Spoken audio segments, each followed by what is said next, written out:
दोपहर के 3 बजने को है। न्यूज 18 पर आप देख रहे हैं हमारा बेहद खास बुलेटिन। आपके साथ मैं हूं कंचन डोगरानी और सबसे पहले बुलेटिन में बात होगी AIMIM चीफ असदुद्दीन ओवैसी की, जो कि आज लखनऊ में है, जहां पर वो तमाम छोटी पार्टियों के नेताओं के साथ मुलाकात कर रहे हैं। बिहार में पार्टी की जीत के बाद ओवैसी यूपी में भी सियासी जमीन तलाश रहे हैं।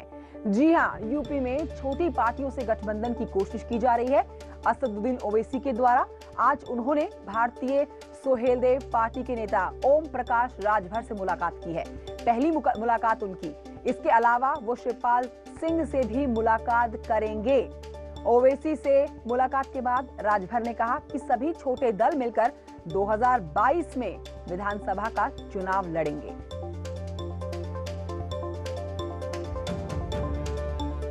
कामयाबी मिली उसमें तो राजभर साहब का भी रोल रहा है ना। हम लोग तो ग्रैंड डेमोक्रेटिक सेक्युलर अलायंस के हिस्सा थे, जिसमें कुशवाहा साहब की पार्टी थी, आपकी पार्टी थी। हम लोग ने सब मिलकर तो चुनाव में हिस्सा लिया था। तो यकीनन एमआईएम की कामयाबी में इन सब का बहुत बड़ा योगदान है और उसकी वजह से कामयाबी मिली। तो और हमको तो बिहार की कामयाबी के बाद एक हौसला मिला है और हम उस कामयाबी को सिलसिले को जारी रखेंगे। असदुद्दीन ओवैसी से ओम प्रकाश राजभर मुलाकात करके होटल में निकले हैं। मुलाकात हुई, राजभर जी क्या बात हुई? देखिए, हम लोगों ने भागीदारी संकल्प मोर्चा पहले से बनाया, साल भर हो गया। उस मोर्चे में आप भी शामिल होने की पेशकश आपके सामने भी किया है। आने वाले 2022 में हम लोग मिलकर चुनाव लड़ेंगे। उस मोर्चे में तो बहुजन समाज पार्टी भी आपके साथ चुनाव लड़ी थी बिहार में, तो यूपी में भी रहेगी क्या? अब समय का इंतजार करिए, समय का इंतजार करिए, आगे क्या क्या होता है। कल तक तो लोग कहते थे कि ओम प्रकाश राजभर अकेले हैं, क्या करेंगे। अब लोगों को क्यों पीड़ा हो रही है? जब हमारे साथ बाबू सिंह कुशवाहा आ गए, कृष्णा पटेल आ गई, अनिल चौहान आ गए, बाबूराम पाल आ गए, प्रेमचंद प्रजापति आ गए, रामसागर बिंद आ गए, आज आपके सामने ओवैसी जी आ गए, और आगे देखिए और कौन कौन आता है। अच्छे अच्छे पहलवानों को समझाऊंगा कि क्या है। बीजेपी से मोर्चा लेने के लिए सबका एक होना जरूरी है। देखिए, हम अपना जीतने के लिए मोर्चा बना रहे हैं। हम उत्तर प्रदेश में शिक्षा, स्वास्थ्य, रोजगार, नौकरी गरीबों को चाहिए, इसके लिए लड़ रहे हैं। लेकिन बड़ी पॉलिटिकल पार्टी इस बात को कहती हैं कि ओवैसी की पार्टी वोट कटवा रहती है। दूसरी राजनीतिक पार्टियां ये कहती हैं कि ओवैसी एक वर्ग विशेष का वोट काट देते हैं, जिसका बड़ा नुकसान जो होता है वो दूसरी राजनीतिक पार्टियों को देखने को मिलता है। हम तो यही चाहते हैं कि ओवैसी जी अपने जाति का वोट काट लें, राजभर जी अपने जाति का वोट काट लें, पटेल जी, कृष्णा पटेल जी अपनी जाति का काट लें, कुशवाहा जी अपनी जाति का काट लें, प्रेमचंद प्रजापति, बाबूराम पाल अपनी पार्टी अपनी जाति का वोट काट लें। ये सारे वोट काट करके हम लोग एक जगह इकट्ठा कर लें, चुनाव जीत जाएंगे। तो सारी छोटी पार्टियां रखेंगे या कोई बड़ी पार्टी भी रखेंगे? आप देखते जाइए, फिर हम दिखाएंगे आपको खेल आगे क्या होता है। ओम प्रकाश राजभर हमारे साथ थे। वो साफ तौर से कह रहे हैं कि मुलाकात कई मामलों में बहुत महत्वपूर्ण है और अभी तो सिर्फ असदुद्दीन ओवैसी के साथ मुलाकात हुई है, बाकी राजनीतिक पार्टियों में भी जगह तलाशी जा रही है और सबसे बातचीत लगातार जारी है। कैमरा पर्सन शरद तिवारी के साथ मोहम्मद शबाब, न्यूज 18 लखनऊ। इस बीच बीजेपी की तरफ से रिएक्शन सामने आ रहे हैं, जिसमें असदुद्दीन ओवैसी के लखनऊ दौरे पर मंत्री मोहसिन रजा ने निशाना साधा उन पर। उन्होंने कहा कि देश तोड़ने वाली ताकतें एक हो रही हैं, लेकिन यूपी की जनता योगी जी पर भरोसा करती है। अब ये मजलिसे इत्तेहादुल मुस्लिमीन के मुखिया असदुद्दीन ओवैसी ये आए हैं यहाँ पर।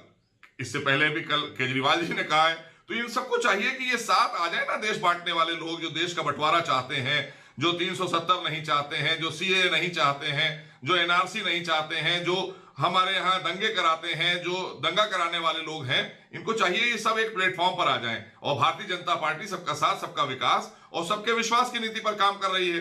130 करोड़ जनता आदरणीय मोदी जी पर विश्वास कर रही है और उत्तर प्रदेश की 24 करोड़ जनता आदरणीय योगी जी के नेतृत्व की सरकार पर विश्वास कर रही है। तो हमें इनके आने से कोई चिंता नहीं, लेकिन कम से कम अब यह हो गया है साफ कि ये देश को तोड़ने वाले लोग सब एक प्लेटफॉर्म पर जा रहे हैं। इसी पर ज्यादा बातचीत करेंगे मेरे सहयोगी राजीव सिंह से, जो कि लखनऊ से हमारे साथ इस समय लाइव मौजूद है। राजीव सिंह, असदुद्दीन ओवैसी बिहार जाते हैं, ना उन्होंने आरजेडी के साथ गठबंधन किया, ना उन्होंने कांग्रेस का हाथ पकड़ा, सीधे तौर पर कुछ सीटों पर उन्होंने अपने उम्मीदवार खड़े किए, जिसका फायदा भी उनको दिखा इंडिविजुअली चुनाव लड़ने पर।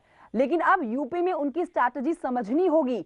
ना वो महागठबंधन के साथ जा रहे हैं, जिसमें Congress party, Samajwadi party, BSP, वहां नहीं जा रहे हैं। वो सीधे तौर पर अकेले छोटे दलों के साथ मुलाकात करके एक बड़ा गुट बनाने की कोशिश कर रहे हैं, ताकि बीजेपी को साथ सके। देखिए, यकीनन कंचन कहा जाता है कि देश की राजनीति के लिए कि दिल्ली का रास्ता उत्तर प्रदेश होकर जाता है और यही कारण है कि जो विभिन्न राजनीतिक दल है, चाहे वो राष्ट्रीय पार्टी पहले से ही उत्तर प्रदेश में 2022 में चुनाव जीतने की कवायद में जुटी हुई है, वहीं अब चाहे आम आदमी पार्टी हो या फिर AIIM के अध्यक्ष ओवैसी हो, वो भी आज लखनऊ पहुंचे हैं और उन्होंने सुहेल देव राष्ट्रीय समाज पार्टी के अध्यक्ष ओम प्रकाश राजभर, जो कि कुछ दिन पहले तक बीजेपी के साथी थे, सरकार में साथी थे, उनसे मुलाकात की है। कहीं ना कहीं एक कोशिश है, जो छोटे दल हैं, चाहे वो ओवैसी की पार्टी हो, चाहे राजभर की पार्टी हो या फिर जो अन्य दल है, इनके द्वारा एक प्रयास किया जा रहा है कि अगर बीजेपी से टक्कर लेना है तो कहीं ना कहीं एक मोर्चे के अंदर आना होगा, सभी पार्टियों को एकजुट होना होगा। और यही कारण है कि जो मोर्चा 1 साल पहले बना था, भागीदार संकल्प मोर्चा, उसके तहत ओवैसी, राजभर और अब ये कोशिश की जा रही है कि जो शिवपाल यादव की पार्टी है, शिवपाल यादव से भी ओवैसी अब से कुछ देर बाद मुलाकात कर सकते हो, उनसे मुलाकात का प्रयास किया जा रहा है। और साथ ही साथ ये कोशिश की जा रही है कि जो छोटे छोटे दल हैं उनको पहले एक साथ जोड़ा जाए और फिर किसी बड़ी पार्टी से गठबंधन करके बीजेपी के खिलाफ चुनाव 2022 में लड़ा जाए।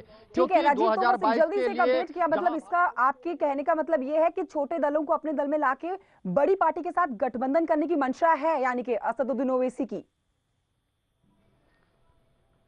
देखिए, यकीनन जिस तरह आपने लोकसभा चुनाव में देखा कि बीजेपी के खिलाफ चाहे समाजवादी पार्टी हो, कांग्रेस हो, बहुजन समाजवादी पार्टी हो, तीनों ने गठबंधन करके चुनाव लड़ा था, लेकिन उसका भी नतीजा ये रहा कि उनको सफलता नहीं मिली। और यही कारण है कि इस बार भी ये कोशिश की जा रही है कि छोटे दलों के साथ आकर एक बार फिर से बीजेपी से मुकाबला किया जाए। आगे क्या रिजल्ट रहेगा ये तो आने वाला भविष्य बताएगा। को तो छोटे छोटे गठबंधनों से तो काम नहीं चलेगा, किसी बड़ी पार्टी से हाथ मिलाना ही होगा। शुक्रिया आपका जानकारी हमारे